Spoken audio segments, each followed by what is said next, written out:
என்னை உழவாக்க கொடுக்குற சம்பளம் தெண்ட சம்பளம். நான் என்ன பேசுறனோ அதைத்தான் செய்வேன், என்ன செய்யறனோ அதைத்தான் பேசுவேன். சீன பெருந்தேசத்தினுடைய புரட்சியாளன் மா சேதுங் அவர்கள், எல்லோரும் எழுதி எழுதி வைத்த தாள்களை எனக்கு தராதீர்கள், அதில் எவ்வளவு அழகாக நான் எழுதினாலும் என் எழுத்துக்கள் உங்களுக்கு புரிய போவதில்லை. எழுதாத வெள்ளைத்தாள்களை என்னிடத்தில் தாருங்கள், நான் ஆகச் சிறந்ததை எழுத வேண்டியிருக்கிறது என்றார். அதனால் தான் எழுதாத வெள்ளைத்தாள்களாக இருக்கிற என் தம்பி தங்கைகளை தேடி ஆகச் சிறந்ததை எழுதுவதற்காக உங்கள் உடன் பிறந்தவன் வந்திருக்கு.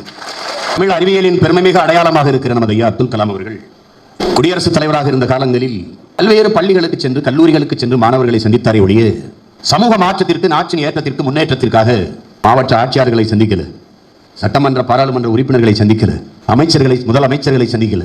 ஏன்னா அதை சந்திச்சு பயனில்லை என்று அவருக்கு தெரியும்.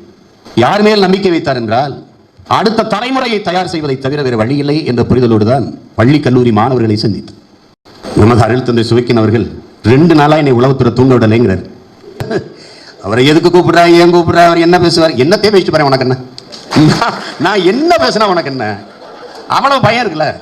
இவ்வளவு பயம், நேர்மை இல்லை, உண்மை இல்லை, நேர்மை இல்லை, அதனால பயம். எனக்கு ஒரு பயம் கிடையாது. நான் ஆல்பர்ட் ஐன்ஸ்டீன் நமக்கு கற்பிக்கிறான், என் தம்பி தங்கைகளே, உன்னால் சுமக்க முடியாத அளவிற்கு ஒரு பெரும் கனவை உன் எதிர்காலத்தை பற்றி சுமந்து நில்லுங்கிறான். அது இந்த உலகத்தில் எல்லாவற்றிலும் விட பெரிது என்கிறான். அப்படி 50,000 ஆண்டுகளுக்கு மூத்த நீண்ட நெடிய வரலாற்று பெருமை கொண்ட தமிழர் என்கிற தேசிய இனத்தின் விடுதலை என்கிற புனித கனவை தூக்கி சுமந்து நிற்கிற மகன் உங்கள் பிள்ளை சீமான். காசு வாங்காம வாக்கு செலுத்துகிற முறை இருக்கிறவரை நீ எப்படி வெல்வாய் சீமான்? இயலாதுதான். ஆனால் எல்லோருமே சொல்கிறார்கள் ஊழல் லஞ்சத்தை ஒழிக்க வேண்டும் என்று, எல்லோருமே சொல்கிறார். பிறகு யார் கொடுக்கிறார், யார் வாங்குகிறார் என்றால் பதில் இல்லை. தொலைக்காட்சி விவாதத்தில் எல்லாரும் பேசுறான், ஆன்டி கரப்ஷன், ஒரே லஞ்சம், ஒரே ஊழல். சரி, யாருங்க கொடுக்குறா, யாருங்க வாங்குறா தெரியாது. ஊழல் என்பது, லஞ்சம் என்பது எங்கு பிறக்கிறது? ரூசோ சொல்றான், நீ ஏன் குற்றவாளிகளை பிடித்து தூக்கில் போடுற, அவன் குற்றம் செய்வதற்கான காரணத்தை கண்டுபிடித்து அதை தூக்கில் போடு என்கிறான். எங்க ஊழல் லஞ்சம் பிறக்குது? அது காரணம் என்ன? ஊழல் லஞ்சத்திற்கான முதல் விதை எங்க உண்டப்படுகிறது? ஓட்டுக்கு காசு கொடுக்கும்போது உண்டப்படுது. நீங்க நோட்டை வாங்கிட்டு ஓட்டை வைக்கிறீங்க, அந்த ஓட்டை வாங்கிட்டு நாட்டை வைக்கிறான். இதுதான் நடக்குது. இன்னொரு இடம் எங்க வருது? யாருக்கும் கிடைக்காத ஒன்று எனக்கு கிடைக்கணுங்கிற எண்ணத்தில் பிறக்குது ஊழல் லஞ்சம். 10 இடம் மருத்துவக் கல்லூரியில் 10 இடம் தான் இருக்கு, 100 பேர் வரிசையில் நிற்கிறோம். என்ன விலை கொடுத்தாலும் அந்த இடத்தை பெற்று நான் படிச்சணும்னு நினைக்கிறேன் பாரு, இந்த எண்ணத்தில் பிறக்குது ஊழல் லஞ்சம்.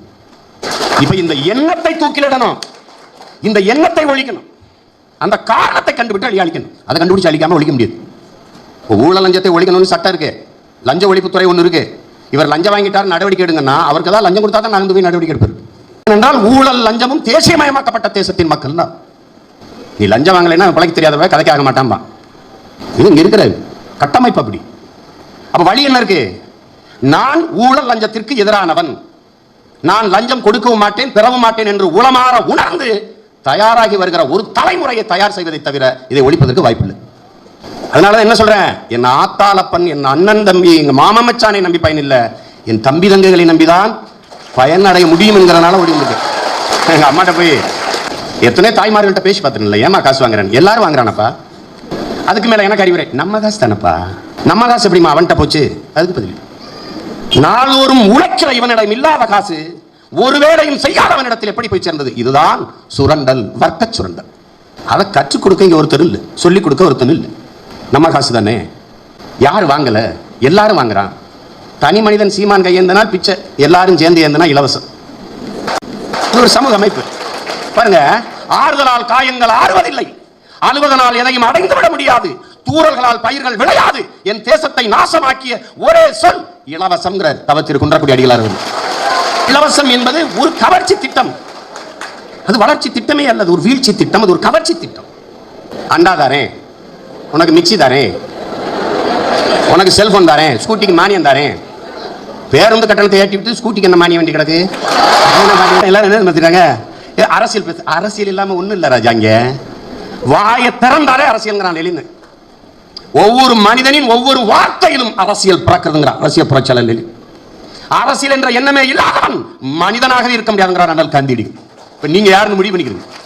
ஓகி புகழ் 8 மீனவ கிராமங்கள் தத்தளிச்சு உள்ள போனவெல்லாம் செத்து போனான், காப்பாற்றணும்னு நினைக்கிற இதுவே அரசியல். பெருந்தலைவர் காமராஜர்கிட்ட பத்திரிகையாளர்லாம் கூடி அரசியல்னா என்னங்கய்யா, அப்படி அந்த பாருங்க, ஜனங்கள் தண்ணியில குடத்தை வச்சுட்டு தெருவில் போராடிட்டு இருக்காங்க, நான் என்னன்னு கேட்க போயிட்டு இருக்கேன். இதான் அரசியல். இது தெரியாம அரசியல்னா அதை வேற்றுக்கிறது சொல்லு மாதிரி, இது ஆகாத மாதிரி. படிச்சவன் அரசியல் பேசக்கூடாது. யாரு படிக்கிற மாணவன் பேசிருக்காரு, நடிச்சு வயசான நடிகன் தான் பேசணும். நான் ஏன் பேச வந்திருக்கேன் அண்ணன்? நான் பதர்களுக்குள் நெல்மணியை தேட தயாரா இல்ல. நானே உழுது விதைச்சு அறுவடை செய்து நல்ல நெல்மணிகளை எடுத்துட்டு போறது வந்திருக்கேன். நான் என் தாத்தா பாட்டியை தாய் தந்தையை நம்ப தயாரா இல்ல, நம்பல. என்னினும் இளைய என் தம்பி தங்கைகளை நம்பிதான் இந்த பயணத்தை தொடங்குறேன். அதுக்காக தான் இந்த வேலையை செய்யறேன். நன்கு விளங்கணும், இந்த அன்பு பிள்ளைகள் புரிஞ்சுக்கணும். புரட்சி ஒன்றால் தான் இதை அனைத்தையும் புரட்டி போட முடியும். கட்சி அரசியலால் ஒன்றும் செய்ய முடியாது. இங்க நமக்கு தேவை ஆட்சி மாற்றம், கட்சி மாற்றம், அது அல்ல. ஆள் மாற்றம் அல்ல. நமக்கு வேண்டியது அடிப்படை அமைப்பு அரசியல் மாற்றம் தேவைப்படுது. கட்டிய கட்டடத்திற்கு வெள்ளை அடித்து பயனில்லை, அந்த கட்டடத்தை இடித்து விட்டு மறு கட்டடம் கட்ட வேண்டும். அதுதான் சரியான அமைப்பு. தப்பா இருக்கு. இதை நான் சொல்லல. புரட்சி என்பது ரத்தம் சிந்தும் வன்முறை களமாகத்தான் இருக்க வேண்டும் என்பது அல்ல. இங்கே தனி மனிதர்கள் வஞ்சம் தீர்த்துக் கொள்வதற்கு வாய்ப்பில்லை. துப்பாக்கிகள் தோட்டாக்களை தொழுவதல்ல புரட்சி. பிறகு எது புரட்சி? வெளிப்படையாக அநீதிகளால் கட்டமைக்கப்பட்ட சமூகத்தை முற்றுமுழுதாக மாற்றி அமைப்பதே புரட்சிங்கிறான். இதை நான் சொல்லல. இந்திய பெருந்தேசத்தின் விடுதலைக்கு புரட்சி செய்து தூக்கல் இங்கே இளைய புரட்சியாளன் பகத்சிங் சொல்றான். அவன் என்ன சொல்றான்?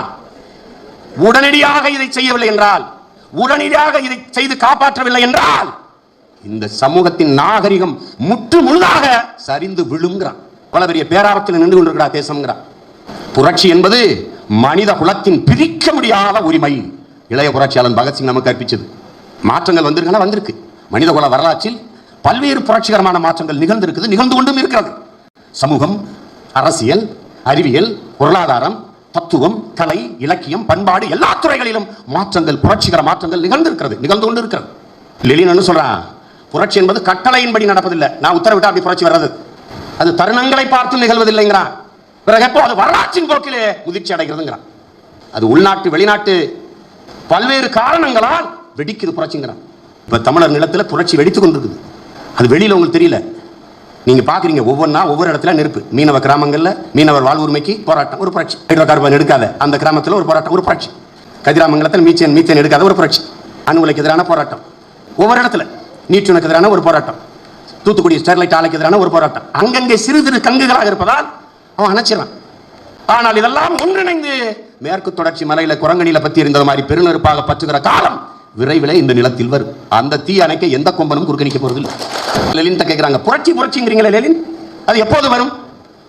இதுவரை வாழ்ந்தது போல இனி வாழவே முடியாது என்கிற நிலை உருவாகும் போது மக்கள் எல்லோரும் சேர்ந்து புரட்சி செய்வார்கள் என்கிறான். இப்ப வந்துருச்சு.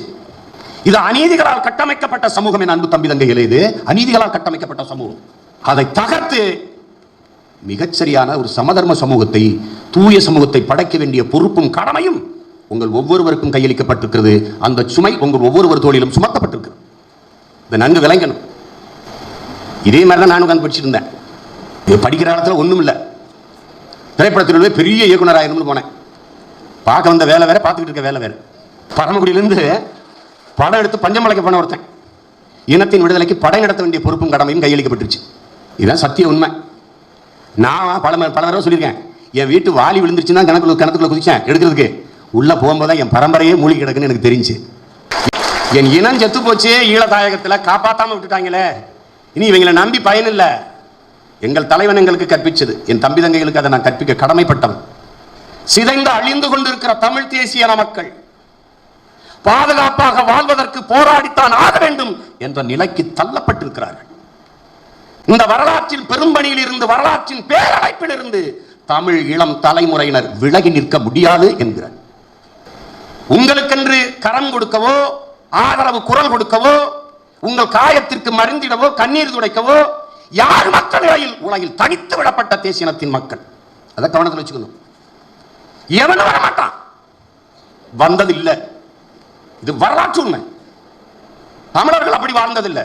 இவனுடைய மாண்பே வேற. இவன் மனித நேயவாதியே கிடையாது, இவன் உயிர்மை நேயவாதி. இவனை போல பேரன்பு கொண்டு உலகத்தை நேசிக்கின்ற ஒரு இனக்கூட்டம் உலகத்தில் எவனுமே கிடையாது.